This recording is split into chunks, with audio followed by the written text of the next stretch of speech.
Wolverine is trading in those X-Men claws So tell me, do you want to go?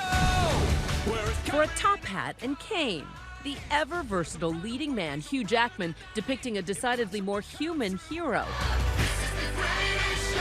P.T. Barnum No one ever made a difference by being like everyone else. in The Greatest Showman. As the ringmaster, you have the cane, you have the hat. Nice. Nice flair, I like the panache. Put the hat on the head. Oh, come on! And with those tricks, it seems nobody's better than Jackman for the role. I have to be able to do it with my eyes closed. That's incredible. Yeah. There you go. I'm showing off now. So we had 10 weeks of rehearsal, but I was vocally preparing for 2 years before, and I literally came straight from shooting Logan to shooting this. Like, I had a weekend off and then I came to it, and I can tell you this was tougher physically. What do Wolverine and P.T. Barnum, if anything, have in common? They do have some things in common. On the surface, very different people, but they both have fight. Push them up against a wall, back them into a corner, look out. And I've got a little bit of that. The movie, an over-the-top homage to the father of showbiz, a musical take on the real life of P.T. Barnum, the risk-taker who founded the Barnum and Bailey Circus in the 19th century. 7 years in development. And a half. Not that anyone's counting. What's it like after all those years to see it come to life? It's a great thrill. It's nerve-wracking because I care so much about it. We have become a family. And also, I've been around long enough to know that these things don't come along very often. I think I've had an idea. The film follows his journey in creating the first ever circus, I'm putting together a show. And I need a star. rallying a group of outcasts and misfits into a spectacle united against backlash and bigotry. There is a strong current of taking outcasts, allowing them to come out of the shadows. Yeah. Yet, at the same time, it's met with some sort of mob mentality. Right. Are there sort of parallels in current affairs that you draw on? Absolutely. Yeah, because art always reflects life. As we developed this for 7 years, the theme of inclusion, the theme of tolerance, came further and further to the surface of the movie. I'm an Australian. I've come all the way across the world to America to live here, and I've only ever felt welcomed, supported. And I just have a feeling now we're just retreating a little bit.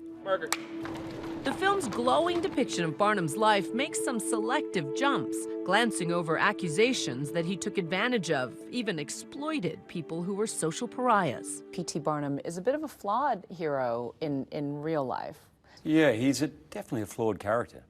I think that's why I was drawn to him. Was he probably using the bearded lady and Tom Thumb at the beginning to sell tickets? Yeah, he was. But what happened was he genuinely created this family. I'm not sure if that's what he intended at the beginning. Barnum's famed circus closed its doors for good earlier this year amid dwindling ticket sales and after years of animal cruelty allegations by rights groups. In the movie, you ride a CGI elephant. Yes. Was that fear of the, cruelty to animals accusations? We were never going to use animals in the movie. I totally agree. Everyone with the film totally agrees. Animals should not be used in circus or in any form of entertainment in that way.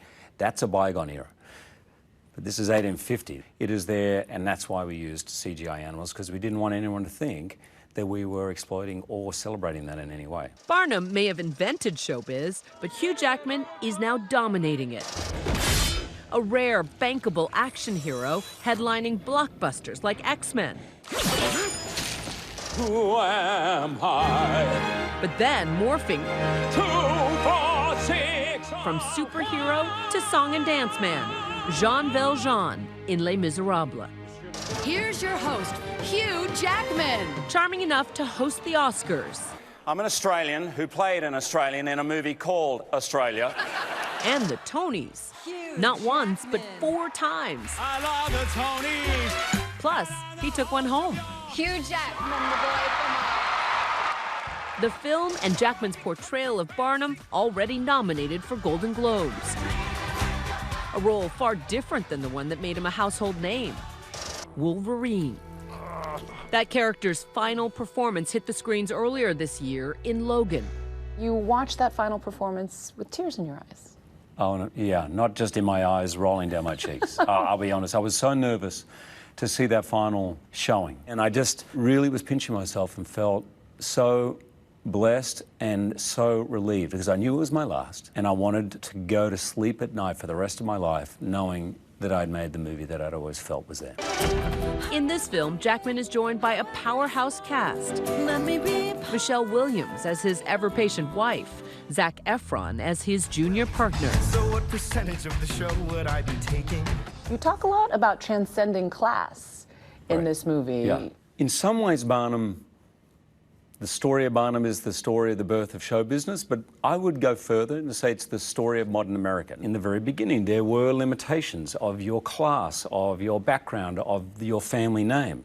There were certain places you couldn't go, and Barnum was one of those. But a big-budget Hollywood musical, still not a sure thing, even when the composers are the Oscar and Tony-winning duo behind La La Land and Dear Evan Hansen. City of stars, are you shining just for me? You had two songwriters who at the time were somewhat unknown. Yeah, they were unknown. No, they were unknown. And you had to even fib some credentials in order to get them studio to buy in? There may have been some Barnum humbug, a little bit of hoodwinking going on. And these young guys somehow got in there, met Michael Gracie, our director, wrote one song which we all loved. What was the hook that grabbed you?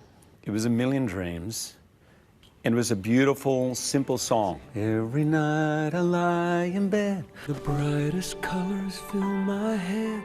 A million dreams are keeping me awake. And it was a hook. Michael Gracie went in and had a meeting with a studio exec, I won't tell you the name. And the studio exec's like, who are these guys? Justin and Benj? What? Who are these kids? They said, oh, well, they're very big. They just won a Tony Award. And the guy goes, for what? And he said, James and the Giant Peach, which was the first thing that came to his mind. There's never been a Broadway production of James and the Giant Peach. And now they just got nominated for 3 Grammy Awards. They won the Tony for Dear Evan Hansen. They won the Oscar for La La Land, and they don't talk to me anymore. They won't return your calls. It's fine. So come along! For Nightline, I'm Juju Chang in New York. Our thanks to Juju. The Greatest Showman hits theaters on December 20th. Hi everyone, George Stephanopoulos here. Thanks for checking out the ABC News YouTube channel. If you'd like to get more videos, show highlights, and watch live event coverage, click on the right over here to subscribe to our channel, and don't forget to download the ABC News app for breaking news alerts. Thanks for watching.